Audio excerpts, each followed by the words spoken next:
काम गर्छ भन्ने कुरा त म एक्लैले पनि त्यहाँ स्थापित गरेको छु र मैले यसपालि आम मतदातासँग माग्दाखेरि पनि मलाई साथी चाहियो, म एक्लै भएँ भनेर चाहिँ भनेको थिएँ। अहिले मैले साथी पनि प्राप्त गरेको छु।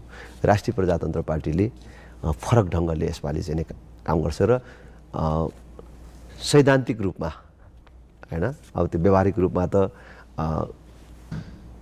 जसको चाहिँ अब सत्ता पक्षपछिको ठुलो सिट सङ्ख्या हुन्छ ऊ प्रमुख प्रतिपक्ष हुन्छ, तर सैद्धान्तिक रूपमा वैचारिक रूपमा चाहिँ राष्ट्रिय प्रजातन्त्र पार्टीले सबल प्रमुख प्रतिपक्षको भूमिका निर्वाह गर्छ।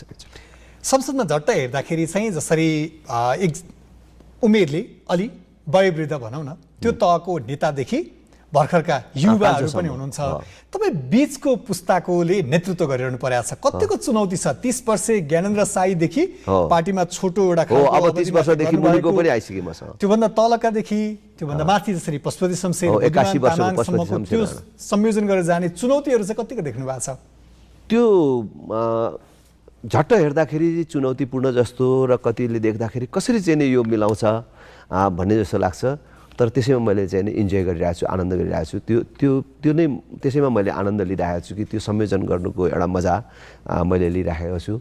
र राष्ट्रिय प्रजातन्त्र पार्टी जो निरन्तरतासहितको परिवर्तनको पक्षपाती भन्छ, त्यसले व्यवहारमा पनि त्यो देखाइरहेको छ कि आफ्ना अग्रजहरूको सम्मान सँगसँगै नयाँ पुस्ताको प्रवेशलाई चाहिँ नि यसले व्यवस्थापन गरिरहेको छ।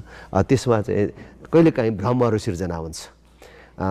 हामीले माथि अग्रजहरूलाई राख्दाखेरि नयाँ पुस्ताले उही बुढाहरूलाई त राख्ने रहेछ भन्ने देख्ने।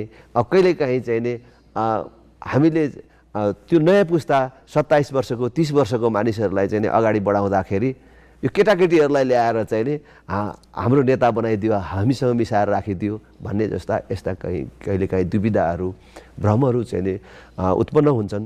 तर पनि यसलाई सन्तुलन मिलाएर लैजाने मेरो जिम्मेवारी छ र मिलाएर लिएर गइराखेको छु र यसमा चाहिँ म सफल पनि छु र सफल रहन्छु।